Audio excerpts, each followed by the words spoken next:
देखिए बच्चे, इस चैप्टर का अगला टॉपिक शुरू करते हैं बच्चे हम, treatment of accumulated profits and losses.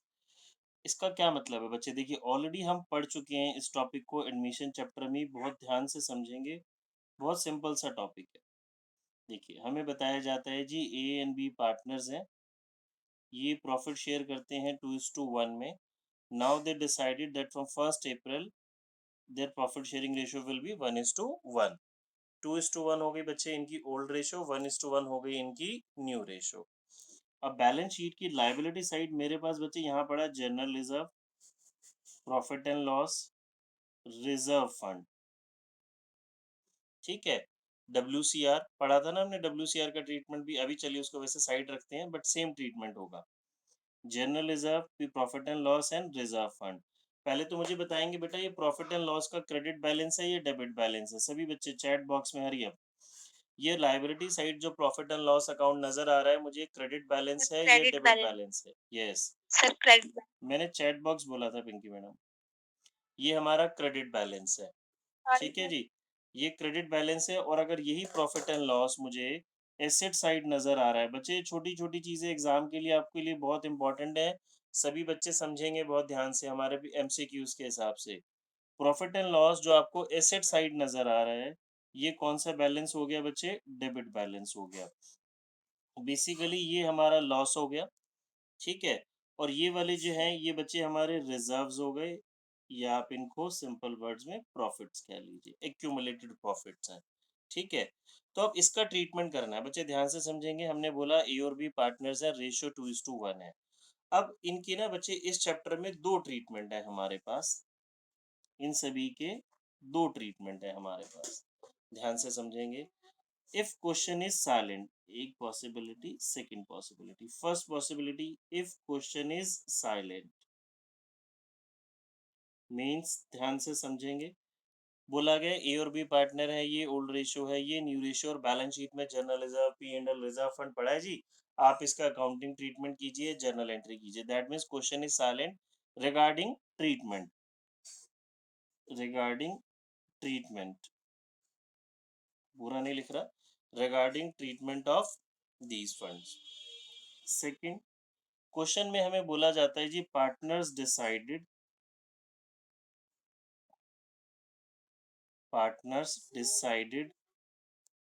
To distribute, partners decided to distribute these profits या फिर रिजर्व्स, इनको बोल रहा है जी डिस्ट्रीब्यूट करना है। तो ध्यान से समझेंगे बच्चे सेकंड पॉसिबिलिटी पे जाने से पहले। अब जब आपने एडमिशन चैप्टर पढ़ा था, तो ये अगर मेरे पास जनरल रिजर्व है, प्रॉफिट एंड लॉस है, रिजर्व फंड है, तो एडमिशन चैप्टर में भी बेसिकली क्या हो रहा था? फर्म रिकॉन्स्टिट्यूट हो रही थी, यहाँ पे भी वही हो रहा है। और उस चैप्टर में हमने इसका क्या किया था? मुझे कौन बताएगा? चाहत बताएगी। चाहत मैडम, जनरल रिजर्व का क्या करते थे आप एडमिशन चैप्टर में? Sir old partners. Old partners old ratio distribute. Very good बच्चे, सेम ट्रीटमेंट है यहाँ पे, बिल्कुल सेम। इसीलिए मैं आपको बोल रहा था हम ये चैप्टर एडमिशन के बाद करेंगे। बिल्कुल सेम ट्रीटमेंट है, आपको कुछ टेंशन नहीं लेनी, जो हमने वहाँ किया था वही यहाँ करेंगे। देखिए ओल्ड पार्टनर्स ए और बी है, ओल्ड रेशियो 2:1 है, इस रेशियो का कोई काम नहीं हुआ। गेनिंग रेशियो, सेक्रीफाइसिंग रेशियो निकालने की कोई ज़रूरत नहीं है। आप इनको क्या कर देंगे जी? डिस्ट्रीब्यूट कर देंगे। अगर क्वेश्चन में कह रहा है जी इसको डिस्ट्रीब्यूट करो, देखिए क्वेश्चन ने खुद ही बोल दिया जी डिस्ट्रीब्यूट करो, या फिर क्वेश्चन में कुछ बताया ही नहीं गया जी इनका क्या करना है, तो आप इसको क्या कर देंगे? डिस्ट्रीब्यूट। तो बच्चे डिस्ट्रीब्यूट करेंगे तो मेरी एंट्री क्या बन जाएगी? General reserve account debit, profit and loss account debit, reserve fund account debit to old partners capital account. चाहत रेशो भी बताओ बच्चे, कौन सी रेशो लगेगी? यस, वेरी गुड बेटा, ओल्ड रेशो ही लगेगी। ओल्ड पार्टनर्स ओल्ड रेशो में आप इसको क्या कर देंगे? डिस्ट्रीब्यूट हो जाएंगे। अगला क्वेश्चन मेरा आपसे, समझेंगे सभी बच्चे। जब मैंने इनको डिस्ट्रीब्यूट कर दिया तो ये खत्म हो गए। क्या इस सिनेरियो में नेहल बताएगी, नेहल क्या इस सिनेरियो में ये न्यू बैलेंस शीट में अपीयर होंगे? हालांकि हमें बैलेंस शीट अभी नहीं बनानी, बट हमें पता होना चाहिए जब हमने इनको पूरा पूरा डिस्ट्रीब्यूट कर दिया तो क्या ये न्यू बैलेंस शीट में अपीयर होंगे बच्चे? No, very good. मोस्टली बच्चों का आ गया चैट बॉक्स में आंसर नो। ये न्यू बैलेंस शीट में अपीयर नहीं होंगे। क्यों नहीं अपीयर होंगे बच्चे? पूरा पूरा हमने इनको क्या कर दिया, डिस्ट्रीब्यूट कर दिया। जब जनरल रिजर्व हमारा खत्म हो गया, ठीक है, तो बैलेंस शीट में कैसे अपीयर होगा? बिल्कुल भी नहीं होगा। ठीक है जी।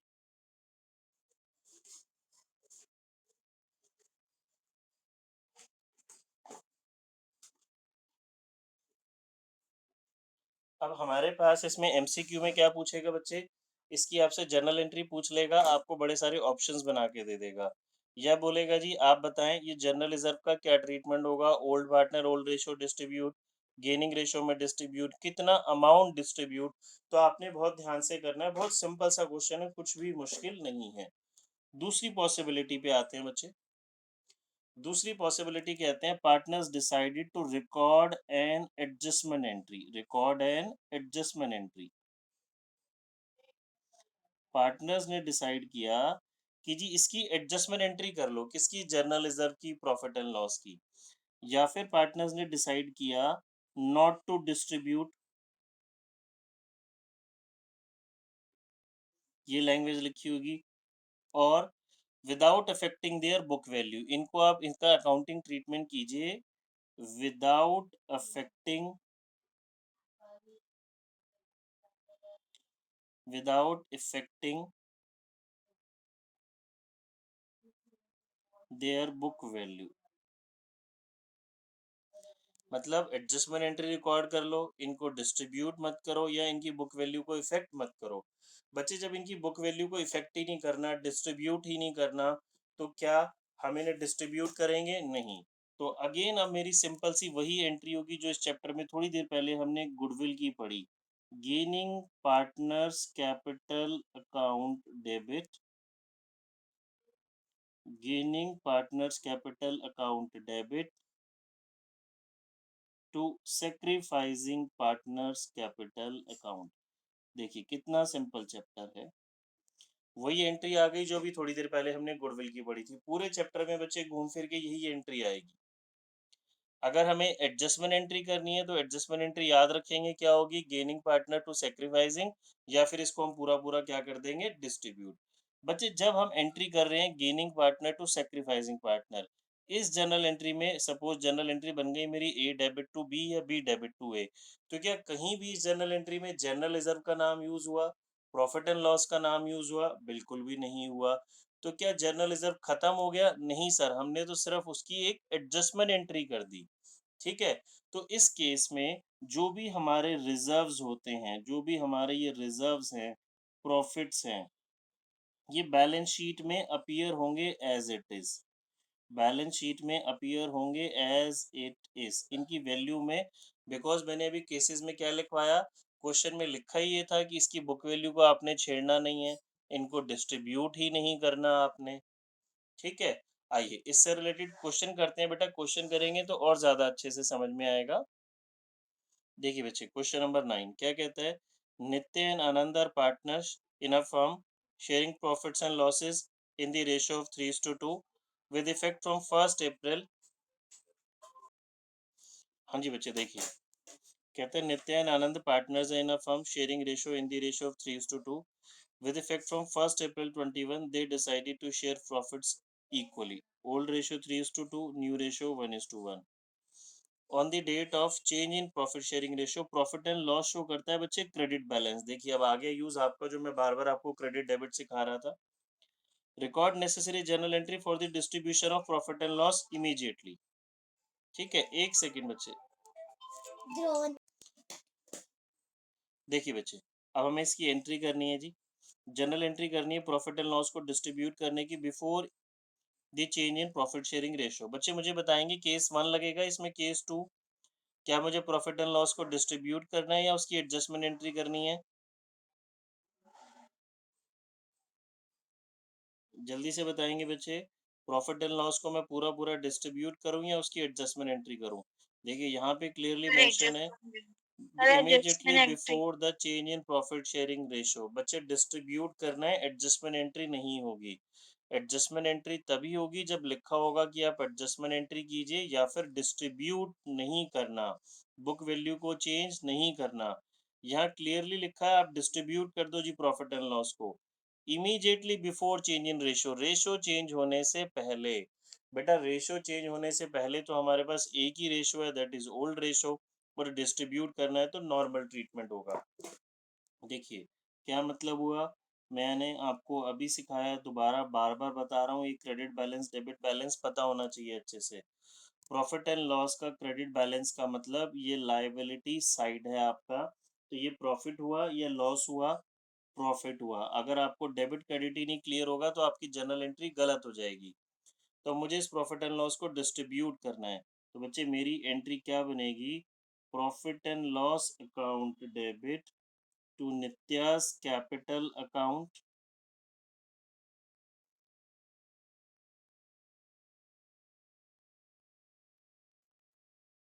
To Anand capital account. कितना है हमारा प्रॉफिट एंड लॉस, 1,50,000 है। रेशो 3:2, ओल्ड रेशो तो 90,000 और 60,000। देखिए जी खत्म हो गया क्वेश्चन। अब हमसे एमसीक्यू में क्या पूछेगा जी, इसमें वो आपको तीन चार कॉम्बिनेशन बना देगा जर्नल एंट्रीज के, एक ये वाली लिखेगा, एक एडजस्टमेंट एंट्री वाली दे देगा, एक में अमाउंट डिफरेंट डिफरेंट दे देगा, या नन ऑफ द अबव भी बोल सकता है। तो आपको पता होना चाहिए उसने डिस्ट्रीब्यूट करने के लिए बोला है कि ये पूरा पूरा आप डिस्ट्रीब्यूट कर देंगे। अगला एमसीक्यू में आपसे क्या पूछ सकता है जी, बताएं इस केस में जनरल रिजर्व बैलेंस शीट में कितना अपीयर होगा, बताएगा कोई बच्चा। इस केस में ये जो जनरल रिजर्व नहीं sorry profit and loss after reconstitution after change in ratio balance sheet में कितना अपीयर होगा ये, सर अपीयर ही नहीं होगा। यस होगा अपीयर ही नहीं होगा, डिस्ट्रीब्यूट जीरो आएगा। अगर वो आपको तीन चार ऑप्शन दे देता है 150 या कुछ और एक और अमाउंट या नन ऑफ दी अबव, तो आपका आंसर होगा none of the above. Balance sheet में ये अपीयर नहीं होगा बिकॉज हमने पूरा पूरा इसको क्या कर दिया, डिस्ट्रीब्यूट। ठीक है बच्चे, चलिए 10th क्वेश्चन रीड करते हैं। Om and Shiv partners ratio 4:1 है, they decided to share future profits in the ratio of 3:2 with effect from 1st April 21। on that date profit and loss account show करता है बच्चे डेबिट बैलेंस 1 लाख, पास necessary journal entry. अब देखिए ये वाला question, Lakshita के हो गए 10 11 12, वेरी गुड बच्चे हो गए, तो आप वेट करो फिर। देखिए ओल्ड रेशो गिवन है, न्यू रेशो गिवन है, प्रॉफिट एंड लॉस का डेबिट बैलेंस है। अब क्या इसने बोला डिस्ट्रीब्यूट करो, नहीं। क्या इसने बोला डिस्ट्रीब्यूट मत करके एडजस्टमेंट एंट्री करो, नहीं। That means question is silent regarding the treatment of profit and loss account, जैसा कि हमने केस 1 में लिखा था। अगर क्वेश्चन कुछ स्पेसिफाई नहीं करता और रेशो चेंज होती है, क्वेश्चन कुछ स्पेसिफाई नहीं कर रहा और रेशो चेंज होगी, तो बच्चे हम इसको क्या कर देंगे, distribute old partners old ratio. But अभी इसने बोला हमें बच्चे प्रॉफिट एंड लॉस का डेबिट बैलेंस, तो डेबिट बैलेंस का मतलब क्या हो गया हमारा, लॉस। ये बैलेंस शीट में कहाँ अपीयर हो रहा होगा, एसेट साइड। ये आपको बात बहुत अच्छे से क्लियर होनी चाहिए। Profit and loss debit side में अपीयर होने का मतलब है लॉस, तभी आप जर्नल एंट्री सही कर पाएंगे। ये डेबिट बैलेंस है, इसको आपने खत्म करना है, तो प्रॉफिट एंड लॉस आ जाएगा क्रेडिट में, पार्टनर आ जाएंगे डेबिट में। Om's capital account debit, Shiv's capital account debit to profit and loss account 1 lakh.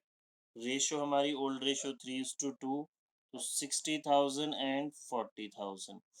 देखिए बच्चे अगर किसी को जर्नल एंट्री में समझने में डाउट है तो वो इजीली समझ सकता है। ये प्रॉफिट एंड लॉस का डेबिट बैलेंस है, आपको इसको कैंसिल करना है, खत्म करना है, तो ये क्रेडिट हो गया। दूसरा तरीका, बिकॉज ये लॉस है, आप पार्टनर्स में लॉस डिस्ट्रीब्यूट कर रहे हैं, लॉस उनको दे रहे हैं, तो कैपिटल रिड्यूस होगी, कैपिटल रिड्यूस होगी तो डेबिट साइड। इसका जस्ट अपोजिट ही हमने ये वाला केस पढ़ा। सर आपने क्वेश्चन 10 में न्यू रेशियो में डिस्ट्रीब्यूट कर दिया, न्यू में कर दिया, प्रॉफिट एंड लॉस। अच्छा sorry sorry, old ratio yes sir, कितनी है हमारी, 4:1। 4:1। ओल्ड में करना बेटा, गलती से मैंने न्यू में कर दिया, तो 80 and 20 old ratio, that is 4:1।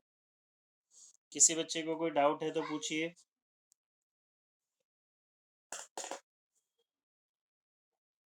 ठीक है, चलिए बच्चे आज छोड़ देते हैं यहीं पे, इतना इतना आप रिवाइज कर लेंगे।